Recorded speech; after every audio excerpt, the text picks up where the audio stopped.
Welcome to Shoot Like a Girl, a podcast featuring interviews with extraordinary military women from around the world who push their limits on and off duty. I'm your host, Kate Stewart, and this is episode number 44. I have 3 guests today, and they were all members of the SkyHawks for the 2024 season. The Canadian Armed Forces parachute team, the SkyHawks, is Canada's only military parachute demonstration team. The team consists of both permanent members and temporary members from the regular and reserve forces. They act as ambassadors for the Canadian Forces at special events and airshows. They are easily recognizable because their parachutes resemble the Canadian flag. Although there have been women on the team throughout the years, this past year was the first year there was an all-female formation. Master Corporal Sabrina Cloutier, Cpl Jasmine Jacques, and Cpl Bree Abbot are all airdrop systems technicians, also known as parachute riggers. Their formation was called the 3-stack drag. Steady, steady, nice and steady. Light! Hill! Cover! I'm a steamroller, baby. I'm a steamroller, baby. Just a rolling down the line. Just a rolling down the line. I'm a steamroller, baby. I'm a steamroller, baby. Just a rolling down the line. Just a rolling down the line. So you better get out of my way now. So you better get out of my way now. Before I roll all over you. Before I roll all over you. Okay, Jazz, welcome to the podcast. I'm so happy that we finally nailed down a time to do this. Yeah, I'm really happy to be here. So where did you grow up? I grew up in Val-Bélair, Quebec. My dad was in the military, so he got posted there most of my life. And I moved to Alberta when I was 18. And what sort of activities were you involved in when you were a kid? So my dad pretty much raised me, so I was a bit of a tomboy. So a lot of different activities. He got me into dancing. I went singing, gymnastics. We do a lot of camping in the summer as well, which was pretty fun. Just always trying new things. Okay, so you were pretty adventurous then. I think I was, yeah. I was pretty much a daredevil. Just like I would do even cliff jumping and water rafting. And so seeing your dad in the military, did that make you want to join the military as well? When I grew up, he talked a lot about what he did for a living. He was a flight engineer, and all the experience he got and like being with his team and all the stories he would tell me sometimes, the stuff that you wouldn't do at a normal job, like really motivated me, I think. Okay, and apart from the military, were there any other jobs that you considered when you were growing up? Not really. Honestly, I know I was kind of living day by day and never really thought where I wanted to go. When I went to live in Alberta, even finishing high school, I was just like, what am I going to do? I had no true goals. And I thought maybe to become like a helicopter pilot for a while. So I did all my strong maths for that. And I went through the whole process, realizing I didn't have good eyesight. And if someone told me that you needed like perfect vision at that time, so it kind of got me to just join the military regular. I was just like, I'll try it. I'll apply, see what they offer me. And yeah, I got offered to become a medic or supply tech. And I went to supply tech route as a purple trade. And yeah, once I was in there, I realized supply wasn't for me either. And so did you know at the time, being a supply tech, that they had the branch that you could become a rigger? Not at all. No, I didn't even know that was a trade until they came to show what they were doing in Borden. And it's kind of like a sign because literally a week before, I just did my first tandem jump. And I got really addicted to skydiving. I wanted to do my full course in the civilian side. And so when they came and they showed that, oh, you can jump in the military, you can free fall, you could do like SkyHawks, you could go as search and rescue and do all these amazing stuff. And I didn't want to sit at a desk as a supply. It's like, this is a sign, I'm applying, I'm going to try. Yeah, very cool. So you had that little taste of what jumping would be like. Yeah, I did. Yeah, I was like, I think this is really for me. So even for the interview, when they came and they asked, why do you want to join? I was like, I just did a jump. You could seriously push me out of a plane. I'll do it. I will work my hardest to be able to do this job. Do they have a certain amount of time that you have to stay as a supply tech before you can become a rigger? No, not at all. You can. I literally got qualified as a supply. I didn't even get posted to become a supply tech. I just joined right away as a parachute rigger. Awesome. And how long is the course or the qualifications to become a fully qualified parachute rigger? It takes a while. There's courses. So when you join, your first course is cargo. You learn how to pack parachute cargo, then parachute rounds, and then the square static line. After that, you have to learn as well to do your maintenance. So that's all the repairs and stuff on the parachute itself. After that, you just pack pretty much for 2 to 3 years to get familiarized and understand what everything is about all the parachutes. And then you can go on your parachute rigger course. And for you, what was the hardest part of the rigger course? The hardest part, honestly, I think it was maintenance for me.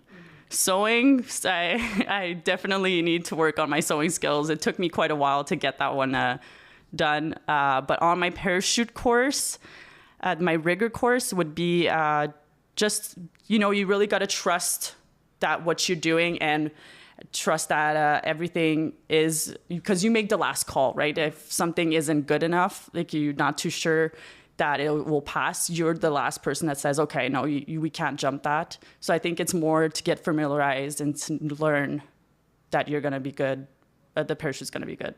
Right. Yeah. Because if someone comes to you and they're like, hey, these lines look a little old or there's something wrong, do they need to be replaced? And if you say no and then something happens, so you're the one that's making that call and that's saying this needs to be replaced or we need to put a patch on this hole. Exactly.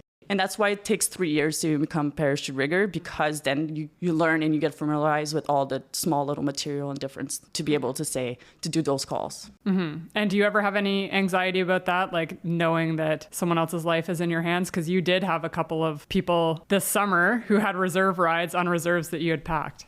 Honestly, no. I think it's because of all the training we do. I am quite confident that everything I put out there is good and safe. And it's like, I don't wish on anyone to have a reserve ride, but it's good to see that actually what I did, works, that they're all safe. I'm happy about that. Yeah. At what point in becoming a rigger did you find out about the SkyHawks, and did you decide that that's what you wanted to do? Right when they came to show what they would do as a parachute rigger, when they onboarded, when they showed the PowerPoint and oh, this is it, and they showed videos of SkyHawks, I knew right away that's the route I wanted to go. And it's cool to see that Sab, she was in the SkyHawks at the time, and I just finished my qualification to become parachute rigger. And I was pointing it out there to the boss that I wanted to go. And yeah, eventually he said yes, and that was awesome. Like now I'm with my friend, and we're both the parachute rigger on the team, so it's pretty amazing. Yeah, and this is very cool because at the time, you guys were the only 2 women riggers in Canada. And now we have Bree, who is doing her course as well. But what does that feel like to know that you're the only 2 female riggers in Canada and you're the riggers for the SkyHawks? It feels really cool to be able to do that. I'm very proud of what I do. It's amazing that Bree as well is joining, because we're the first female formation of 3-stack drag, and then she's joining as well as a parachute rigger. So all 3 of us are in the skydiving and parachute world. So it's amazing. Yeah, that's another first for the SkyHawks this year, because there have been women on the team before, but in formations with everyone else. So this is the first year that one of the formations, the 3-stack drag, is made up of all women. So very impressive. Thank you. Yeah, it was a good year. What goals did you have in your head that you needed to achieve in order to become a SkyHawk? I think my goal is to push myself more and show as a parachute rigger that I know what I'm doing. And to be able to say that, like, you guys don't have to worry about me. Like, I will be a good parachute rigger with the SkyHawks. And yeah, I'll learn all the things and work my hardest. And yeah, I showed that. So, how many jumps did you have when you first joined the team? I think it was around 100 jumps. Not that many. It's just more free fall jumps that I had. I never had experience with crew, right? So when we got into cadre camp, that's where you learn how to do canopy relative work. And that's a game changer. So it's pretty much starting from fresh. So it was cool to see how to be able to do that and to be able to do canopy relative work. It's not natural in the skydiving world to be able to have 2 canopies together and get together. It's pretty impressive. So yeah, I didn't have that much experience, but with the training they do, they show a lot. Yeah, so talk to me a little bit about cadre camp, because main camp is when everyone, the augmentees and the whole team gets together and you train the augmentees in how to do crew and how to build these formations. But we are being coached by the cadre. So what is cadre camp like? It's pretty much the same basic as main camp. You learn all the how to do canopy relative work, but also they teach you how to explain what the formation is and how to be able to teach someone else to come into contact, because it is scary, I guess, at first, right? The first time you slowly go and touch someone's canopy, you're just like, oh my God, this is, well, you know, right? It's a bit scary, but we ease up into it. So I think, yeah, it's more, the only difference with cadre and main camp is the teaching part. Yeah, it is unnerving because in the civilian world, when you learn to skydive, it's like stay away from everyone. So if anyone even comes close to you, you have all this anxiety like, oh my God, our parachutes are going to get tangled and we're going to die, right? And then you go to main camp and it's like, no, literally fly your parachute into the other person and they're going to grab onto your lines and shimmy down, and then you're flying as like a biplane formation. Exactly. And it's crazy with the triathlon. You can see how forgiving those canopies are. Like they really want it open.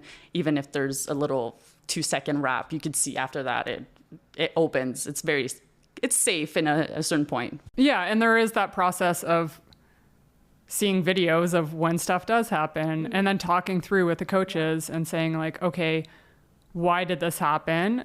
And when it happened, did they do the right thing, or what could they have done better in that situation, or what would you do in that situation? So all of that, because it does help to understand the risks, but then also to know what to do when you get into one of those situations. Yeah, and the procedures as well. Like we have emergency drills if anything happens, and they really drill it down you to know if anything comes to it that you'll be safe. Yeah, exactly. And every day before we jump, we do emergency procedures every single time. So that's one thing where it's drilled into your head so that when it does happen, you don't have to think about it. And it's not like 4 weeks ago is the last time you practiced this. It's fresh in your head every morning. What extra experience do you gain as a rigger being part of the SkyHawks? The SkyHawks is my first posting after being out of the training company. Just like right away as a parachute rigger, I joined the SkyHawks. I think you get a lot of experience because you pretty much have your own shop. You deal with everything like the orders, inspecting all the parachutes, and being on the team also, and seeing field-wise when there's a malfunction or there's been an injuries, like you're there on the scene and you understand what you're supposed to do. Yeah, so I think you gain a lot for being outgoing. Like I've learned so much this year, just in general, parachute-wise, repairs, and just ordering stuff that I didn't do before. Yeah, you learn a lot. Yeah, getting a lot of experience being in the SkyHawks. Yeah, because there is a lot more extra work as a rigger on the team and a cadre member versus someone who's an augmentee and their job is to be there and to jump and help out with whatever work needs to be done. But as a rigger, you're also responsible for all of the parachutes that everyone is using on the team and the maintenance and ordering whatever you need to order for that, as well as the whole process if there is a malfunction. Yeah, exactly. And also I get to do the whole formation as well. And before, back in the day, parachute riggers that were on the team, they were just riggers. They didn't even be able to jump. So I'm very happy and grateful that we get to do both now. Mm-hmm. So how do you balance that and then manage your time while you're on the team? Yeah, I guess you just do it. You kind of get a system going and you figure out what's easiest and a good procedure to do, right? People like Sab, she did it last year, so she has more experience. So she gives me a lot of tricks. For me next year, I'll train someone and I'll give them a lot of tricks as well. And you just find your groove and you're able to do both. As a rigger, how many years do you spend on the team? Usually it's up to 2 to 3 years. As a parachute rigger, and after that, once you're done, you train someone else. You get to do another posting with wherever you want, like a SAR. You can go in infantry battalion, special forces, or go back to the train company as well. It's 2 or 3 years. Hopefully, maybe one day I'll be able to get back into the SkyHawks. I would love that. Yeah, for sure. And what do you enjoy the most about being a SkyHawk? Oh, it's easy question, but at the same time, it's so hard because I enjoy a lot of things. I think my favorite thing would be, besides traveling and free falling, I think it would be meeting the crowd, right? The crowd is amazing. Once you land, you feel kind of like a rock star a bit. Yeah. And you feel like inspired. You inspire other people to joining the military, which is cool. And like the kids, their eyes just like, they sparkle. It's something to be proud of. Yeah, I almost found it more enjoyable being at some of the smaller shows this year because you get to have deeper, longer conversations with people. And at the big air shows, it was usually the snowbirds on after us, so it was loud and people were mostly paying attention to that. And then even if you were trying to talk to someone, it was so loud, so it was really difficult. And there were so many people, so it's just like, it's hard to have those same type of conversations. So the smaller shows for me were almost a bit more special. I agree. Yeah, 100%. What did you find some of the more difficult aspects of being on the team? Yeah, being away from home is is really a hard one. You start missing your bed and your little routine of going to the gym, for example, or meal prepping. For me, it was one that was difficult. But yeah, we had such an amazing team that it's worth it. It's worth it. Yeah. That is the one thing about the summer. It's like you absolutely cannot have any type of routine because it's different all the time. And, you can try and stay in shape and do your workouts, but it's impossible to follow a set program that requires certain equipment at a gym. Yeah, you're always on the go. You're always at different spots at once. But yeah, it's a cool experience. Honestly, I try to convince everyone if they're in the military and they free fall and they already have their civilian license, of like, join the SkyHawks. It's so much fun. What are your goals for the future? I would love to have Jump Master Square. And I would love to have a military square parachute instructor as well. That would be both qualifications. And also, I would love to have my master riggers at one point. I think I would like to get posted maybe with the SAR unit or special forces. We'll see after the SkyHawks how I feel. What would be unique about being posted to the SAR unit versus somewhere else? For them, I love the parachute system that they have as well. I think for me, packing around, it's not, I could do it. I wouldn't mind getting posted to an infantry battalion as well. But as I like how the system works, and it's pretty much like the SkyHawks. You have your own shop, so you can do your own thing as well. You understand, and you're pretty much in charge of the whole parachute. Mm-hmm. Yeah, very interesting. Is there a certain location that you want to get posted to? There's a few.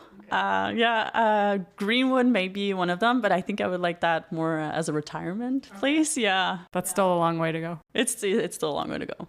What advice would you give to women looking to join the military, and specifically the SkyHawks? Just do it. Honestly, do it. It's so much fun. If you have 50 jumps in the civilian side and you're in the military, you can join right away, right? You need to be able to do the para fitness test, which requires 7 chin-ups, the 7 minutes and a half mile run, and 31 sit-ups. And yeah, it's such an experience. Like, I've done so much this summer that I did in a lifetime, right? Like, I could never ask for a better job, like, to travel everywhere. I've seen, I think, France and Belgium. That was amazing. Like, the opportunities you get is incredible. I would highly suggest at least do it for 1 year. And if you really love it, you can always reapply as well after. And if someone has the SkyHawks in mind as a goal and they're maybe a civilian jumper, are there any particular skills other than maybe like going to a canopy relative work camp or something like that, but on their own, are there any particular skills that you would say would be good to work on before joining the SkyHawks? Like, what would the most important skills be? Having a good base of understanding your canopy and how it works, I would think that would be a good one. And also, like, we do a lot of the training. So you don't even need to have canopy relative work in mind, right? And you could have a basic of free fall, and that wouldn't really matter either because we do a lot of hop and pops. Mm-hmm. So I would just, after 50 jumps, if you feel like you're confident and I think being accurate would be a really good one because of the small landing areas sometimes we do would help. But yeah, we train so much in California, and it drills you down to, become a better skydiver. Okay, so that does lead me into one more question because you mentioned the small landing areas. So one of the parts of being on the team is to jump into these very small landing areas. And some of them you have to be perfect because there's no alternate landing area. It's one thing to land at an air show where we have our target, but if you don't land on the target, there's like hundreds of square meters of open grass and there's no consequences really.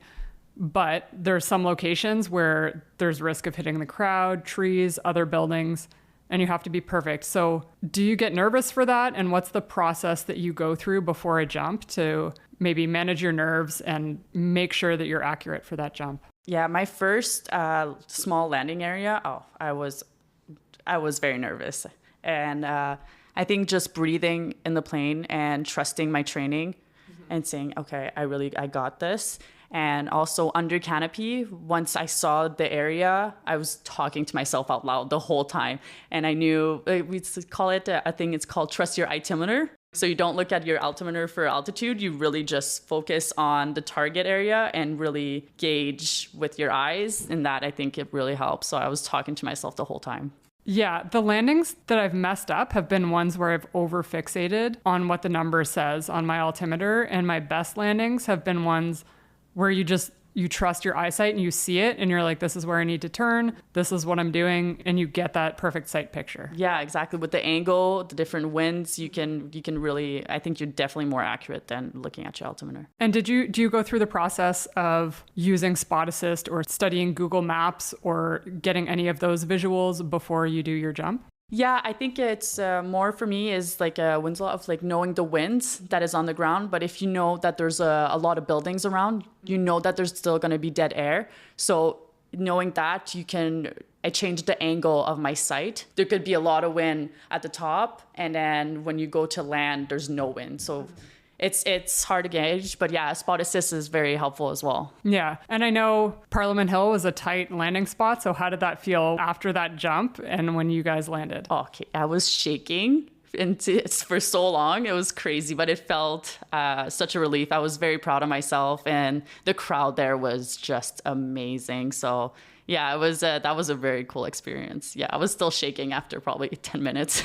It's a big rush when you do one that is on that tighter drop zone and you're like, okay, I did this and I crushed it. That was my first small landing area as well. So yeah, I got really confident after that with the other landings. Yeah, and I think the more you do in those environments, the more confident you get and you learn to trust your skills and know like, okay, I can do this. Yes, but not become complacent. I guess, how do you stop yourself from becoming complacent in this sport?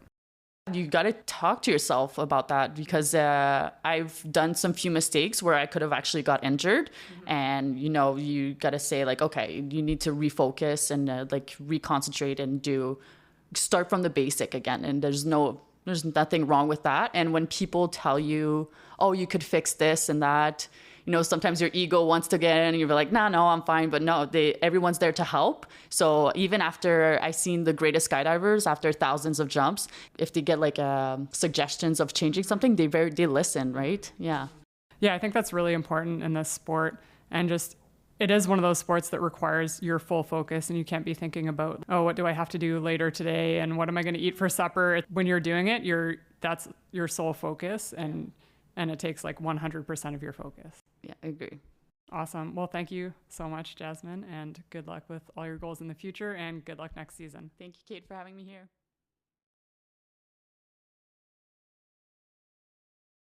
Okay, Bree, welcome to the podcast. Thank you for being here. It was a bit of a coordination to get this done, but I'm happy we're finally sitting down to do this. Yeah, me too. Yeah, it's been a crazy couple weeks for me. So you've had, I think, a crazy few months. Yeah, a few years, really. So let's start from the beginning. Where did you grow up? So yeah, my dad was in the military, so I moved quite a bit when I was a kid. I was born in Shiloh, Manitoba, and then I spent some time in Petawawa, a lot of time in Borden. And then I was lucky enough to get to move to Washington, D.C. for a little while. My dad was working at the embassy there.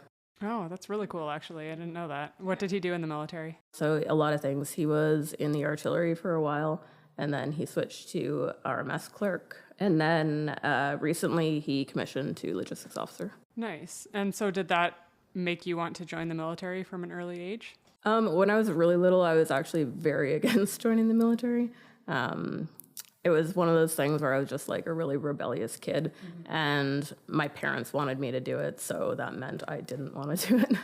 Yeah, I'm always curious when someone has a parent in the military. Either it's like, yeah, I saw them in the military and I knew I wanted to join, or it's like, no, that's what they did, so I didn't want to do that at all and wanted to do something completely different. Yeah, exactly. Like my dad took me to work one day when he was a clerk, and he had me filing stuff for the whole day. So I was like, what is this? No, this is awful. So I thought that was the whole military. Yeah, it's funny because when I was growing up, I didn't have any family members in the military. So I really didn't know anything about it, and I thought that the whole military was like the infantry. Like if you join, you're just like, you get a gun and you're in the infantry, and I guess they must need people to fly planes and helicopters. But other than that, I didn't realize there were so many different trades within the military. What sort of activities or sports were you into growing up? So when I was really little, actually like from grade 1 to 7, basically, I was really heavy into gymnastics. So I did that competitively. I loved it. And then when we moved to the States, I kind of fell away from gymnastics. I went into more cheerleading and also diving. Mm-hmm.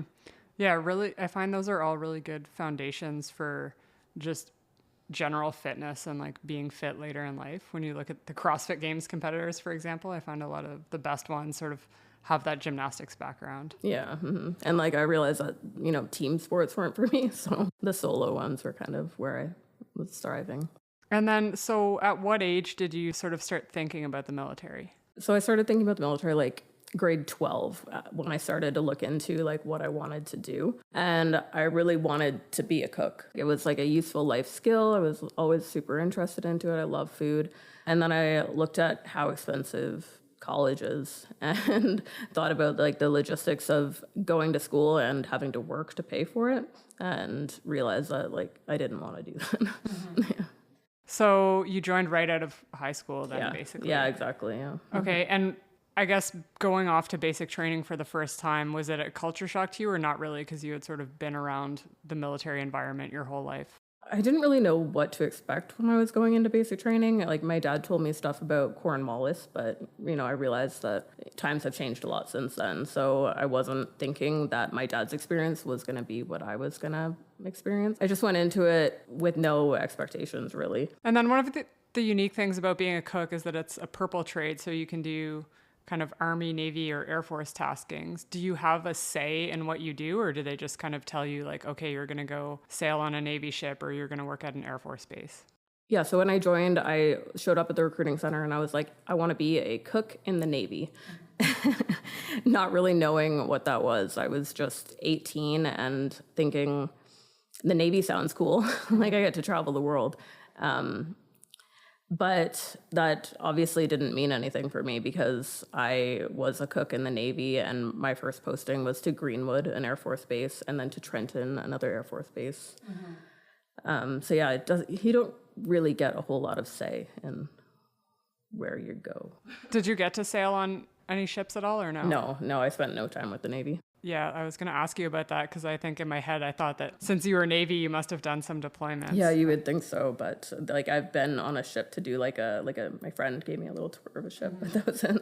Interesting. Okay, so then I guess one of the other maybe more difficult things as a cook is that the hours are kind of strange, because if I think about it, if I get up and go to breakfast, which usually starts at 6 or 6:30, the cooks are already there, the food's already made. There's those meal hours. So how do you kind of like balance that?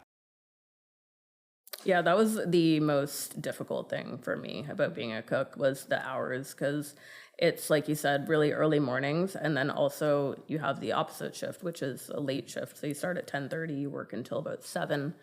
And then normally the next day after a late shift, you're doing an early shift. So you get home at 7:30, 8 o'clock at night, and then you have to be up at 4:30 the next morning. It's almost impossible to get a good sleep schedule going, and that's really hard on your body. Yeah, I find that is really hard on the system, that sort of odd shift work, and where there's not really enough time to do the healthy stuff that you're supposed to do, like go to the gym and all of these things. You're just kind of in this sleep deprived state. Mm-hmm. So you go to Greenwood, and then after that you get posted to Trenton. Yes. And then you did flight steward. Yes. Okay. So tell me about flight steward. Is that something that's open to everyone or just specific trades?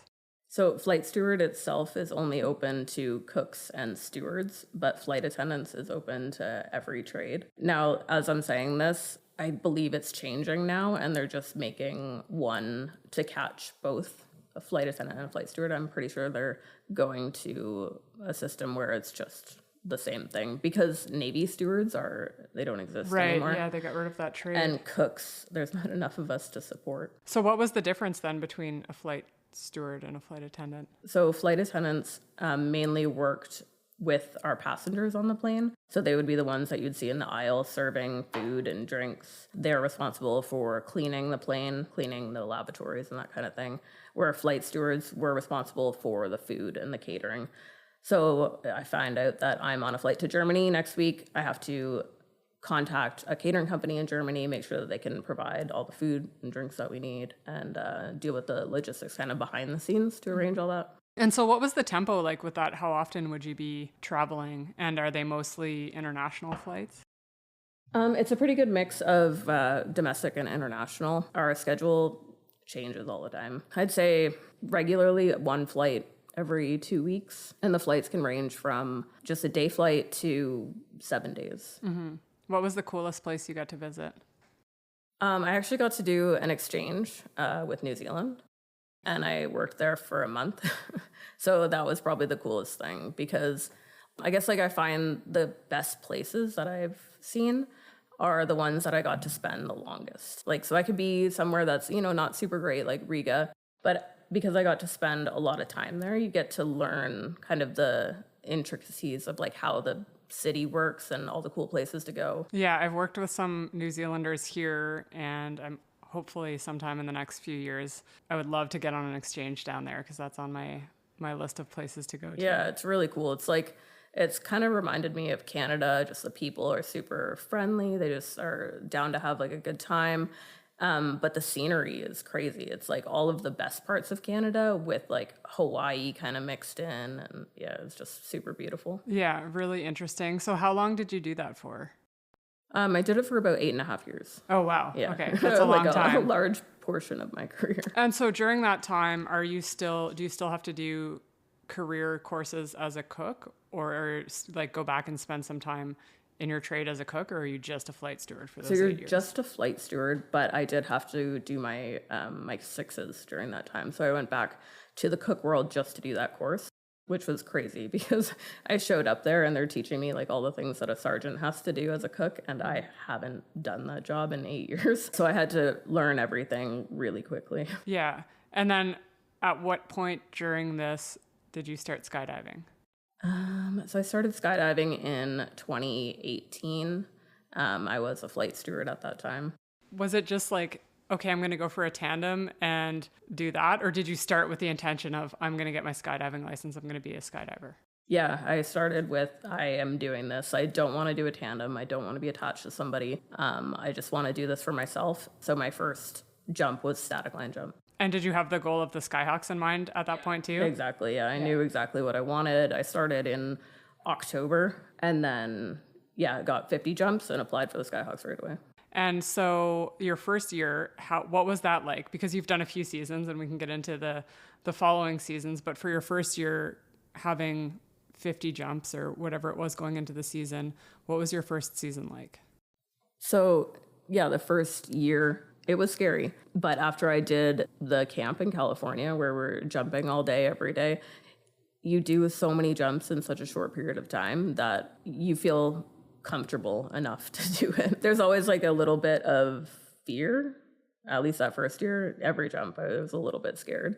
But I was always able to kind of convince myself, like, you can do this, you've had the training, it's going to be okay. Yeah, so what sort of methods did you use to calm yourself down? I guess like maybe some self-talk, or did you do like any sort of breathing or visualization just to help calm those nerves? Yeah, when I first started jumping, if I didn't like really focus on breathing, I would black out for a second when I jump out of the plane, like just, a split second, but I would never remember seeing the plane go away. So I found that I would have to like really focus on breathing and calm myself down before I jumped out, and then I would be fine. Yeah, I can relate to you. I was super nervous this year. And one of the big things is just the experience that I had before getting those. I went into the season with 57 jumps, but they were all at the same place in the same drop zone. And you get really comfortable just being at the same drop zone all the time with, in a Cessna. So there's only ever 3 other jumpers in the air at the same time. I'm on the biggest canopy, so I'm always the last one down, and I don't really have to worry about anything else except for myself.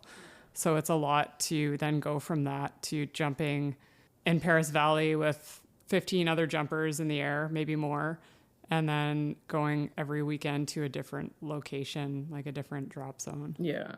I remember my first camp that I did. We had a couple weather days during the week, so we had to jump on the weekend when Skydive Paris is super busy. So we're dealing with a lot of traffic for the first time on landing. We'd be landing with, 30 people. Yeah, it's overwhelming. I found it overwhelming, especially when they come in with their little sport canopies and they're really fast. And it's just, it's a lot different than what we're used to. So how did you feel then from the beginning of that first season to the end of the first season? Yeah, there was a huge improvement. Yeah, at the beginning, very scared. And then towards the end, I was very confident, probably a little too confident at first, but very big improvement. What formation did you do your first season? So I've been a part of the 3-stack drag for every season. Oh, wow. Okay. So that's why you're an expert at that I formation. wouldn't say I'm an expert at it, but it's where I'm comfortable, I think. Okay. So your first season, what position were you in the stack? I was the bottom. Yeah, super fun. I love that. Love that spot. And then, so you go back and you work for a few more years as a flight steward. At the same time, I'm assuming you're doing civilian jumping like during the summers? No, so after that first season, that's when COVID happened. So I didn't jump at all in between the first season in 2019 until 2023. And then, so you apply for that. Were you in a better headspace going to training camp then for your second season? Yeah, definitely, because I knew what to expect at that point. I mean, there had been like a long period where I didn't jump. I still knew that I would be far ahead of where I was at the beginning. You do your second season, and in your head, are you thinking like, this is it, I'm going to do this season, and then I'll be done with the SkyHawks? No, so after the first season, I became completely obsessed with it. I love this job. I want to keep doing it for as long as I can. Yeah, I want to keep trying. So then last year we had an injury that was not due to skydiving. It was a running injury. So for those listening, running is extremely dangerous. And then you get the call saying like, can you join the team again? So were you pretty excited about that? Yeah, that was crazy for me because just before that call, I was a cook at the time. I had submitted a VOT to change to airdrop systems tech, a parachute rigger. So I had submitted a VOT, and I heard through the grapevine that it was going to get denied. Didn't get the official denial, but I heard it's probably not going to happen. So I was at a really low point in my life. And then literally the next day I get the call that's like, do you want to join the SkyHawks for the rest of the season? So I was completely ecstatic. Awesome. And then on the same formation that you had done before. So it's not like you're jumping into something new, like you're in very familiar territory. Yeah, exactly. Because like I was joining in the middle of the season, so I didn't have time to do the main camp or do all the training. So it was great that I got to do something that I already sort of knew how to do. Yeah, and obviously like kept yourself in shape enough that you could just do the para-PT test with no notice. It's not like you had to train up a couple months for it. Mm-hmm. Yeah, I was a little bit worried about that. I'm not going to lie, but it worked out. I mean, do you notice big differences? Because you've done 3 seasons now. So do you notice big differences between like team dynamic, or like every year it's kind of different, like a different group of people, a different dynamic, different vibe? Yeah, that's the thing about the team is like every year it's a whole new team basically. So there's always a different vibe within the 3 years. It's been 3 completely different teams. Yeah, that's interesting. What do you enjoy the most about being on the team? I love skydiving. That's the best part of it for me. I love traveling too. So I mean, I get to travel, I get to skydive. It's a dream come true, really. And if you were to say what your least favorite part is, what would that be? The worst thing about the team. Because you've done 3 seasons, so that's a lot of time away and on the road. Do you find that gets hard, or that part you enjoy? Yeah, for me, the hardest part about being away is that I'm away from my animals. Mm-hmm. I don't really have kids or anything, but just being away from my pets is really, really the hardest part, which is... It's okay. I can understand that for sure. Yeah, my parents love my animals, just as much as I do. So they're super happy to have them when I'm gone, and I know that they're, taken care of. Yeah, and that's actually really good to have them taking care of them, and then you don't have to stress and worry about maybe someone that you don't trust taking care of them or having to put them in a kennel or something like that. For you, I mean, I think I already know the answer to this, obviously, but what made you want to switch from cook to being an airdrop systems technician or parachute rigger? For cooking, I realized very soon in my career that I didn't like it, which is why I switched to flight steward. Though after they told me, like, you got to come back to the cook world, like, you can't be a flight steward forever, I knew that I had to figure something else out. And with my experience with the SkyHawks and seeing what the riggers do, it was a perfect fit, really. Yeah, I think it's kind of like one of the lesser known trades in the CAF, but for those who want to be in that parachuting world and jump all the time and be fully immersed in that, it's the best option. So what does the training look like to become a rigger? Like, how long is the course, and how many courses do you have to take until you're fully qualified? So the first part of the training to be a rigger is about 5 months long. And then you go and you go to your first posting, you do some OJT, and then you come back for the second part of your training, which is your like rigger qualification. So you can supervise other people packing after that. Okay. And is it all done through the military with military instructors? I've heard of some people doing civilian rigging courses in Florida, maybe. Yeah, so that's a master rigger course that you can do. It's not required. Okay. But normally it's in Arizona, it might be in Florida sometimes. I'm not sure about that. But yeah, you can get your master rigger qualification as well. Interesting. And so for you, I guess, what are your goals for the future? If you could visualize your perfect career as a rigger, what would that look like? So for me, I want to do everything that I possibly can. I want to take every course that they offer me. I would love to have the opportunity to do JM, PI would be cool. Any opportunity that is put in front of me, I will gladly take. And then are you hoping to come back to the SkyHawks again as a rigger? Yeah, absolutely. Nice. Maybe you can hold the record for being the person who's done the most seasons on the SkyHawks. I don't know who has that. I wonder. I'd be curious to know what the maximum number of seasons was. Yeah, I'm not sure. One of the things that I'm curious about, so when I think, first of all, I would never be a rigger because I have a strong dislike for packing. But if I did decide to, I would be nervous about being responsible for someone else's safety, maybe in such a strong way. So is that something that bothers you at all, or are you just confident in your training and your abilities, and like once you learn how to do this, you will be able to do it to such a level that you're not worried and you're fully confident in your work? Yeah, so all the training so far has been very, very strict. We know exactly what we have to do. We know exactly where to look if we don't know what to do. So there's so many things in place that prevent accidents from happening. Everything that I do has to be checked over by a rigger. Mm-hmm. There's always 2 sets of eyes on everything.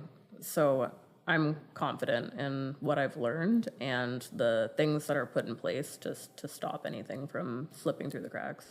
Yeah, interesting. I always think about that too when people talk about tandem, and I'm like, I'm good to be responsible for myself and making my own decisions and being responsible for my own safety. But when I think of having a tandem passenger, it's just, for me, a level of risk that I don't want to take on at this point. I don't think I ever will, but some people are like, as soon as they start jumping, then that's the goal for them to eventually want to get their tandem certification. Yeah, and that's something that I've thought about too. I know that I'm not ready right now. Would I be interested in doing it in the future? Probably. I just feel like I need a lot more experience first.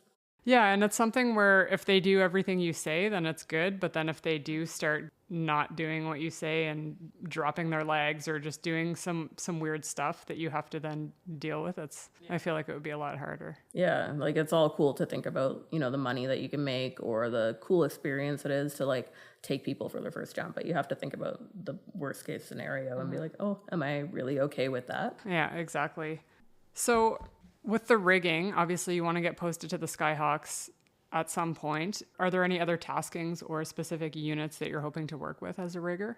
At this point, I'm really just looking to stay in Trenton because that's where all of the courses that I want are. I think that's where I'm going to get the most experience that I need right now.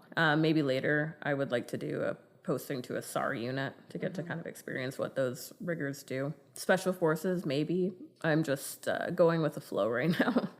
Yeah. And then so if you were to get your MSPI, your instructor course, and get posted to the school, are you posted there as an instructor? Like, do riggers get posted there as instructors, or are they riggers and then they come help out when there's a course going on?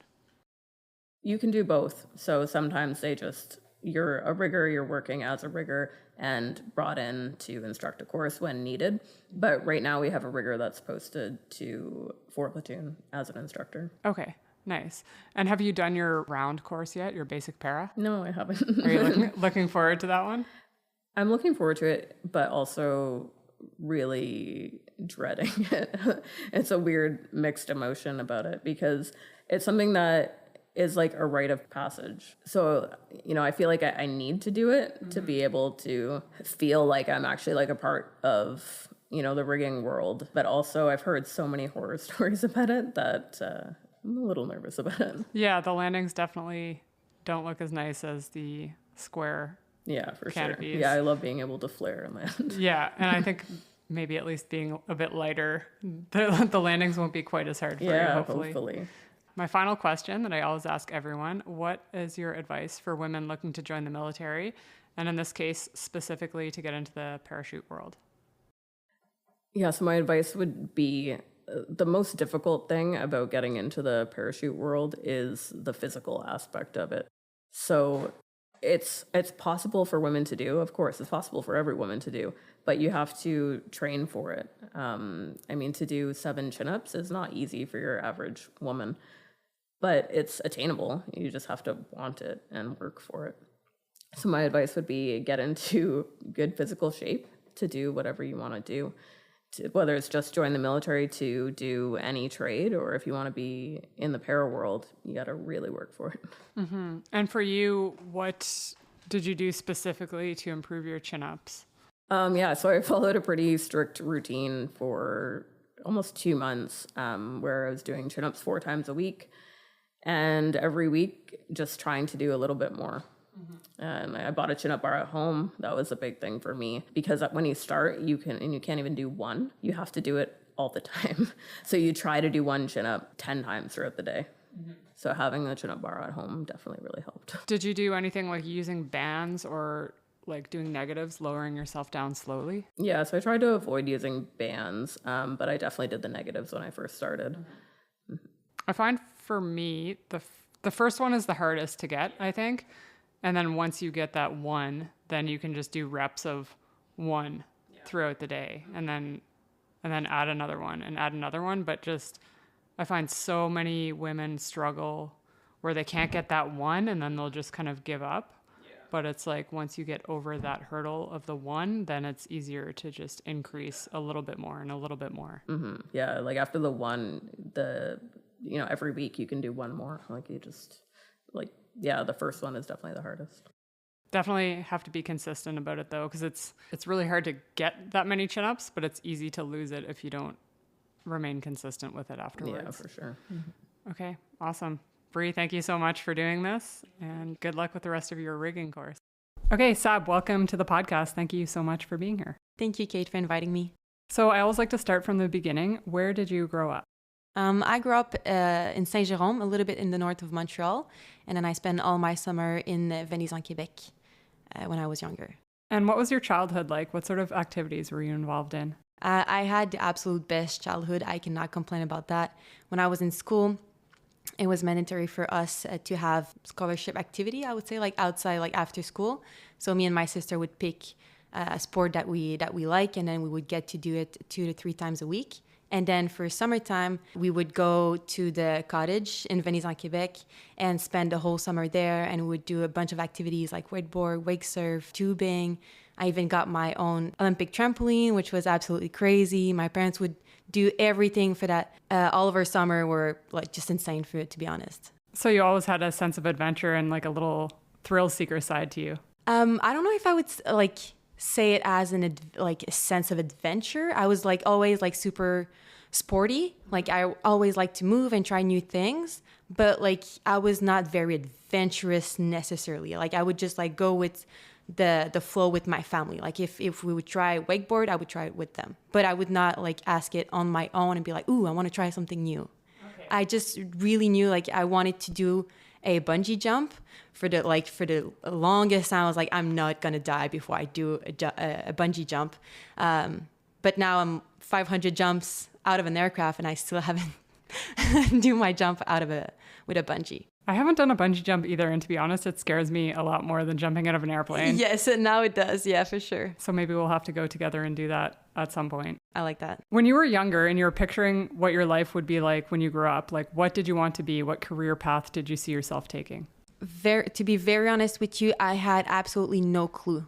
People would keep asking me that same question, and I was like, I don't know. The only thing I knew was I didn't want to do the same thing as everybody else. I was like, I don't want to have a classic job like a lawyer, or I want to be like a doctor, or like a police officer was maybe closest to what I would be drawn to. But still, I was like, it's too common. Like everybody does that. I want something a little bit more special. And eventually I had the fate I would found it. How did you find your way into the military? Actually, I spent 2 years and a half in natural sciences in Cégep of Saint-Jean-sur-Richelieu. And then I was like, okay, like I have all those grades, it's fine, but then what am I going to do with it at the university? What courses do I want to do? What's going to be my career? I didn't see a path with natural sciences. So I was like, let's try something else. And then I did one session in art, letter, and communication. I loved it, but same thing. I was like, what am I going to do with that? So then I was just unsure of what was my future, where did I want to go? And then my father just like, okay, now you have 3 months to figure out what you want to do with your life. And my sister joined the military like a year and a half before. So he was like, like you could start your career there. It's like you're being paid to study whatever you're going to choose as a trade. It's a really good start for your life. And I was like, you know what? I don't know. It doesn't talk to me. I don't like it. And then one morning, don't know what happened. I'm doing it. I was like, doesn't matter what's going to happen. I'm going to do the BMQ, give it my absolute best. And if it keeps going, it keeps going. If I want to stop, I will stop. So I just started there. And then I joined as a supply tech. And yeah, here I am in the military. And how did you choose supply tech over the other trades? It was actually it's the purple trade. So supply tech is a good one just to get in, I would say. Like you're almost like assured to be picked as a supply tech. I wanted to be a weapon tech for the Air Force. But that was there was too much competition for the weapon tech Air Force. So I got a call and it was like you're being chosen like for a supply tech. So I was like, okay, like I'm gonna start that. And then after the 3 weeks of the Creel 3, not even after the 3 weeks, after the first week, I was like, I hate this.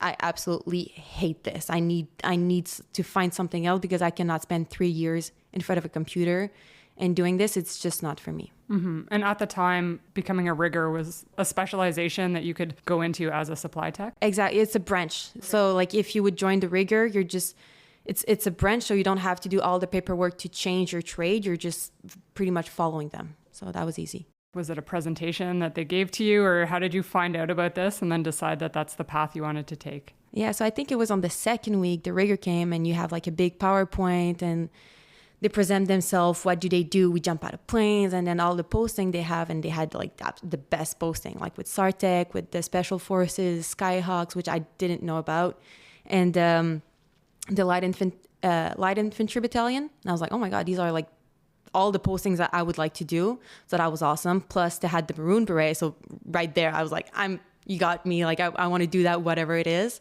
And they were jumping out of planes. So I was like, okay, that looks absolutely insane. Like you can get paid to jump out of planes and do all those courses. And that really, that got me. I really wanted to do that. I raised my hand right away. And then we did the physical test and the interview. And I was very anxious about not being taken because of the chin-ups. Mm-hmm. So the run, crushed it, I had no issues. And then the 31 setups, it was not an issue. But the chin-ups for me was a big struggle. I haven't trained for it. So I think I did like 2.5 or maybe 3. And after that, at the interview, I just made sure they know that I'm not just applying because I want to try it. It's like, this is going to save me from supply tech, that's for sure. Plus, like, it looks absolutely insane. I want to be part of this team. I want to be a rigger. And I really wanted them to see how real it was for me that I'm going to give my absolute best to get those chin-ups as fast as possible because I want to be part of them. Mm-hmm. And then what did you do to train for that and to make sure that you could crush the chin-ups the next time? First mistake I did, I worked upper body maybe 5 times a week. I wanted those chin-ups so bad. And then I think after 3 weeks, I had a first, I would say exam kind of. I had my warrant being like, okay, it's like 2 days a day. You're going to show me where you're at. And I did 1.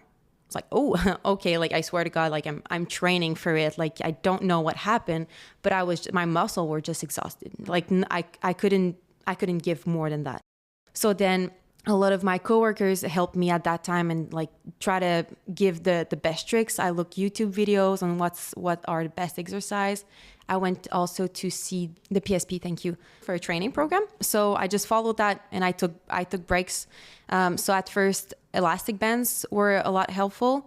And after that, it was, I think, the best training that got me up to the 7 that I needed. And even today, up to 12, is doing my max one time. And then after that, I would do 3 times half of my max. And then the next day, I would do 4 times half of the max, having a day off, and then doing a new max, and keep doing that. So you're doing a lot more chin-ups, but instead of like doing a lot for a day and then stopping for 2 to 3 days because your body is just cannot give more, well, you're actually training for 2 days, having a day off, and you can keep going. So that what really helped me increase the amount of chin-ups.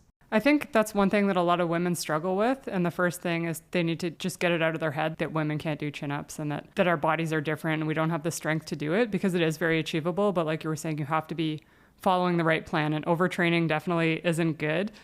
For me, I did the fighter pull-up program. If you look it up online, it's kind of like, say your max is 4. So then you'll do like, I can't remember exactly, but it's like you do a set of 4 and then a set of 3 and then a set of 2. Yeah, and then the next week you do 5 and then 4 and then 3 and then 2. So I was doing that every second day. So it would kind of give me a day to recover, and then I would do it the next day. And just being consistent with that, you can see an increase really quickly. And also the bands help a lot. I find those machines, the resistance machines that give you the counterweight, a lot of people get stuck on those and then you just never improve. Yeah, because it's like your form is not the same. The fact that you have your knees on something, the form is not the same. Plus, like, I have the habit of like bringing not my knees up, but my feet a little bit more an angle. Like when you use those machines, there's all the weights in your face. So I cannot have the same. Yeah, your form is not the same. I do agree. I prefer elastic band. And then so eventually, obviously you passed the test because you became a rigger. So what did that feel like when you finally achieved that? When I achieved that, like my first 7 chin-ups, actually Jazz joined the riggers too, and we were training with that. And when I first achieved it, I think I came to her like 7:30 in the morning. We were working out and I was crying. I was like, oh my God, I just got it. And I was just so happy. Her too, she was so happy for me, and we just kept training together. But that feeling is proud, but like, oh my God, I finally like got it. I worked hard for it and I have it. That was nice. So when you signed up for this, had you tried even a tandem before, or you just went full in, not even really knowing if you would enjoy skydiving? I went full in because knowing myself, I knew I would love it. It's something intense. It's rewarding. Whenever you do something, if it's whatever course you do in that trade, everything is just rewarding. So I was like, oh, if I push myself, like it's hard for a couple weeks, but after that, when you get it, it's just like, I did it. That feeling of achieving goals over and over again for like years in a row is incredible. But no, I haven't tried a jump before. I haven't done a tandem jump either. My very first jump was a round jump. I think it's a good thing, honestly. If I would have experienced the free fall descent and then having a square canopy on top of my head, I think I would have feel secure kind of. And then the round jump, I had nothing to expect. It felt super badass, if I can say that. I was just like in that plane, I was like, oh my God, what am I doing? And then the next second I was like, this is amazing. Like, okay, let's do this. And I was just with all the boys, and the feeling was just insane. It was fun. So I preferred, I think, having my very first jump as a round jump. Mm-hmm. And what was the most challenging part of that course for you? Ooh, landings. Landings for me were hard. Sorry. We do a practice on the ground first, but I did not get it. It didn't click in my head whatever I had to do. So whenever you got up like the almost like 6 feet up in the air, balance and just like drop, and you're supposed to roll, not to hurt yourself, I had no idea pretty much what to do. I didn't feel like my body understood the assignment. So for the whole course, that was, I would say, almost a fear for me, that class. I hated it. But except that is just like your whole body is sore, your whole body is hurting, but it's okay, like we have 3 more days. Okay, we have 1 more jump. Like that's the good thing about that course. It's not a long course. So even if you have the absolute worst day of your life, it's ending. Like in 2 days, you just have to you keep going for 2 days and you'll be fine. And you'll have your course and you'll be proud of it. So when you do receive your wings, it is like something you're proud of. And it's just like, oh, I have wings. No, it's you're having your chest high and you're getting your wings. It's something a little bit more special. Yeah, you worked super hard to earn that. Exactly. And so as a rigger, what are the required jump courses that you have to do? So before it was only the basic para, like, or at least one jump course, or your static line or your basic para, and you could be qualified rigger. And it changed recently. So I just don't quote me on that. Right. So rigger used to be a branch of supply. And then what year did it become its own trade? It became its own trade in 2020, October 2020. So now this is your world. You don't have to do anything to do with supply. You're solely focused on being a rigger. Yes, thank God. So some riggers prefer just the rigging side of things and they do their jump courses and then they don't really need to or want to do any extra courses above and beyond that. But if the opportunity is there and they want to do it, what sort of opportunities are there for someone who wants to continue on in that parachute world? Pretty much, I would say rigger is really like a safe trade. If you do want to do like a bunch of courses, like parachute wise, rigger is I think one of the best one to have access to all those courses. So like just to be qualified, you need of course like the basic para. And then after that, the static line right now, we really like to have it not only for May Jade, but when we're packing square parachutes, now you have a whole different understanding when you're actually jumping the parachute. So we do really push for that. And then we have the jump master round and square and the parachute instructor jump and square. We have the tandem course. So all of those courses, when you're a rigger, we pretty much know you're going to be around for a long time and you're going to be part of units that needs those qualification. So it's a really good trade if you want to just keep going and add all those courses to your profile. And as a rigger, how do you deal with the fact that people's lives are in your hands? And if you do make a mistake, it could have deadly consequences. I actually love that question. I got it a lot when I just became a rigger, when I got my qualification. It's like, oh my God, how does it feel? And you would expect me to say that it's super stressful, that it's scary kind of, but it's actually the opposite, I would say. So instead of being scared, we know our training is exceptionally rigorous and meticulously organized. So it's ensuring that every detail is accounted and mastered. So whenever like we're at that point when we're putting our name on a parachute, the feeling is like we're just extremely proud. And it's actually like, take my parachute. I know you'll be safe with it. Mm-hmm. Instead of being scared and like, oh my God, if something happened, what am I going to do? It's the actual opposite. I would trust every rigger with my own life and I will trust myself with my own life every single day because I pack every parachute like if I was going to jump it. And whenever I know, like, if Kate, you would jump which you did all year long, I actually feel so much safer like that because I know the quality of my work is reflecting my training. And the way we've been trained, it is no mistake is allowed. As a rigger, our motto is I will be sure always. So if we're not sure, we're going to take the time, take a second, go to the computer, look for that information and make sure it is correct. So having this feeling of like someone's jumping your chute for me is like, perfect. I know it's safe. I know if anything is going to happen in the air, whatever, you're going unconscious and like anything, I know my parachute is there to save you. Yeah, that's complete confidence in what you do. Because when I think of even potentially taking a rigging course civilian side, for me, I'm really good with if I make a mistake and something happens to me, then that's my own fault and I made that mistake and I'm the one that's going to have to deal with the consequences. But thinking about another person potentially having to have the consequences of your mistake, to me, that's a scary feeling. And like laying in bed thinking, oh, did I pack this person's reserve chute properly? And I know that won't happen after doing a course and learning the proper procedures and just being confident in everything that you do. But it is kind of scary when you think about it. Well, like the first couple of times that you're qualified rigger, you're putting your name on it. You're very confident, of course, like I said, like you're training in what you're doing. But whenever like you're sleeping at night and then you have that little thought of like, did I do this? And you're like, you know, you've done it, but you cannot see yourself doing it. The next morning, you're getting that chute out of the box and you're like, I need to make sure I've done it. You did, but like sometimes when you don't see yourself doing it, I cannot sleep. That's for sure. Like you cannot sleep without making sure that was done correctly. And during this journey of becoming a rigger, at what point did you realize you wanted to be a SkyHawk? Actually, when the rigger came and presented their PowerPoints like on my Supply Tech QL3, when they said like the SkyHawks is the parachute demonstration team and they go like all over the country and they presented the SkyHawks, I was like, that's the goal. And I was like, at that point, I didn't really care if I was going to like the SkyHawks or not. I was like, that's the goal. For me, that this team was the elite. So I was like, if I work hard enough, I need to show that I can be part of this elite team. And that was my goal, like just for that. I didn't care if I was going to like it or not. I was like, I need to work hard enough to prove myself I can do it. Okay, so you decide you want to become a SkyHawk. What steps do you take to achieve that? And how do you structure your goal setting and sort of line those goals up and knock them down to become a SkyHawk?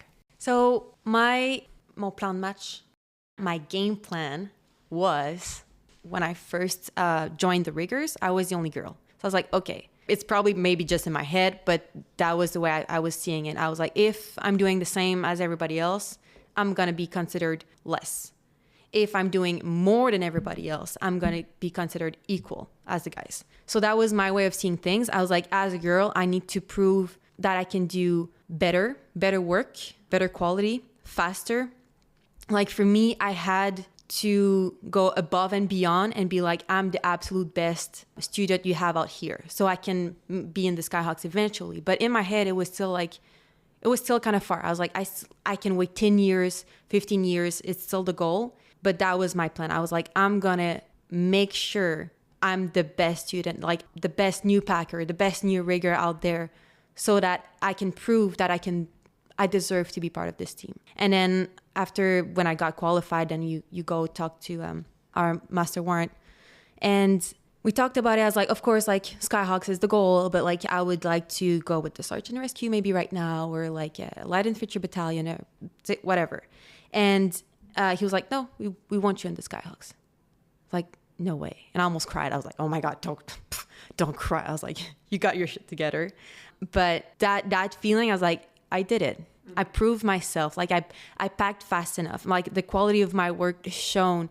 And like I do care enough to be part of this team right after 3 years, like right after graduation of my rigger course. Mm-hmm. So I was happy. I was proud of myself for that. That's a pretty amazing achievement. Last year, you had an injury. So how do you overcome that and bounce back from it? It depends, I think, on the way you injure yourself. When I injured myself, I lay on the ground and I was like, this is so dumb. Not like, oh my God, I got so scared. I was just like, that's stupid.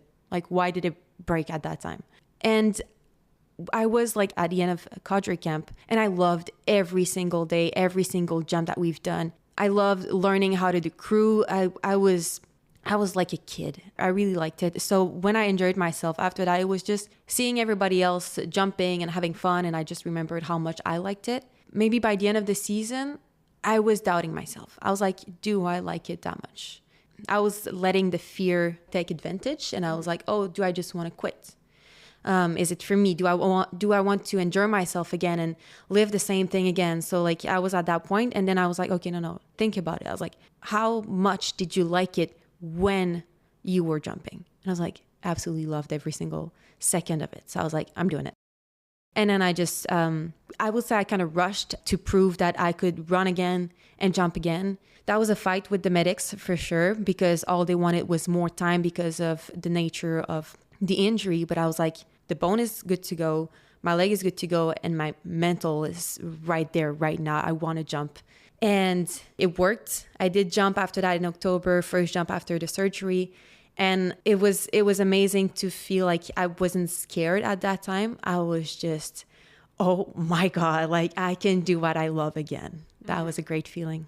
So you just said crew. So for those who don't know, can you give a little explanation of what crew is? Yeah, so crew is canopy related work. So pretty much we're doing formation in the sky. We're linking canopies to canopies. And then the SkyHawks have their own formations for sure. But yeah, canopy related work is just getting close to one another and then linking the lines or link with the legs around the other. That's pretty cool. Generally, all the stuff that you're not supposed to do on the civilian side when you start learning how to skydive. Exactly.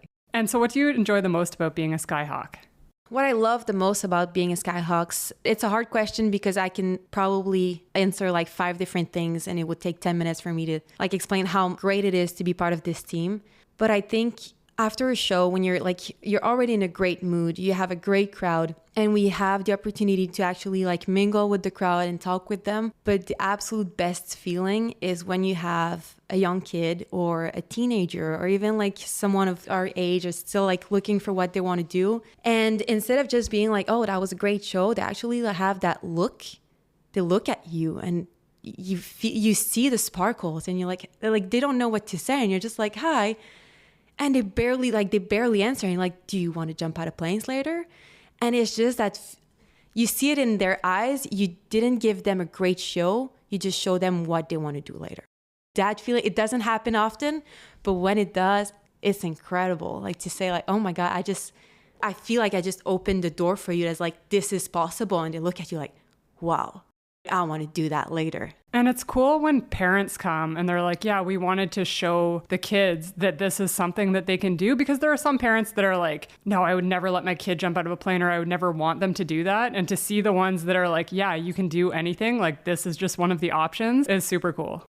Yeah, having like those parents that are there for their kid and they just want the best for them. And it's like, if you're not interested, like don't do it. But if you do, like there's girls, there's guys, you can do whatever trade you want in the army. It's like all those possibilities that the SkyHawks are showing them. It's something special. I think it was a misconception too, that some people who don't know think that you have to be Army, infantry, paratrooper to be a SkyHawk. And they look at like my beret and they're like, oh, you're Navy? Like, how does that work? You can be any trade and be a SkyHawk. So you don't necessarily have to have the military jump quals to do it. You could have your civilian jump quals and be Air Force or Navy or Army, whatever trade, and you can still do it. Yeah, exactly. As long as you want to skydive, you can do anything else. Yeah. Mm-hmm.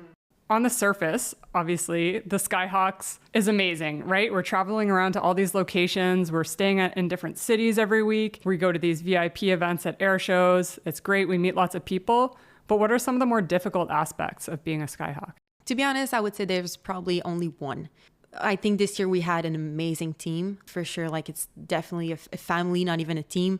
So that made it so much easier all year long. Even like if you're stuck with the same people for like a full 6 months, it was not difficult at all. But being away from home, from your spouse, from your family for so long, that's definitely, I think, for me, I would say even the only hard part about being part of this team. It's hard on the morale, but I'm super lucky. I have the most supportive spouse. He knew when we met that was my dream, and every single day he's there for me.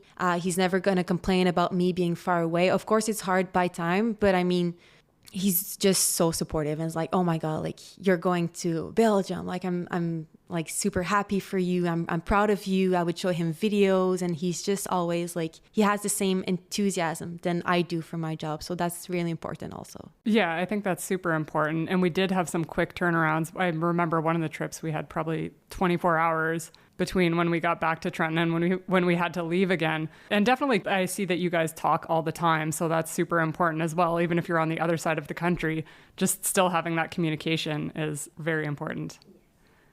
And what are your goals for the future? Career-wise, I would really like to keep going on some parachute courses.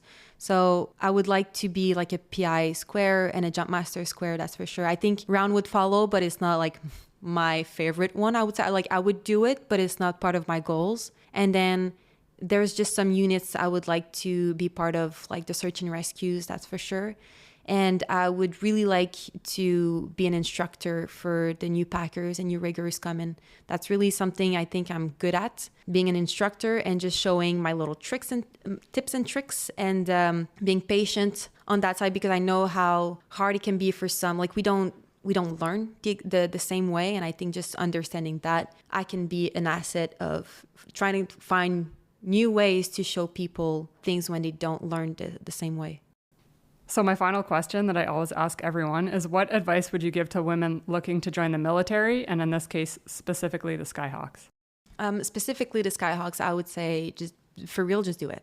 Just put your application. Don't hesitate. It's the best opportunity, the best year you're going to have of your life. You're going to meet amazing people. You're going to learn amazing skills. We're really a close family, starting in California with our instructors all the way like to the team we're forming. You're never gonna get that anywhere else. So if you're maybe thinking about it, just do it.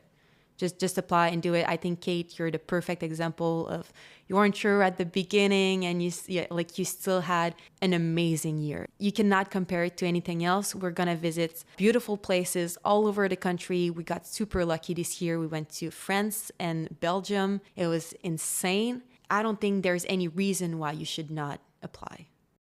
Exactly. Yeah, I love that answer.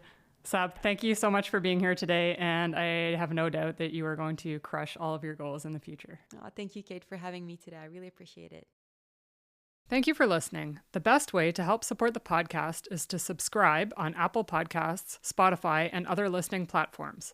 It also helps if you leave a rating and review. To stay up to date on future episodes, you can follow my Instagram page at Shoot Like a Girl Podcast. There's also a link tree with links to my Amazon storefront, as well as my YouTube page.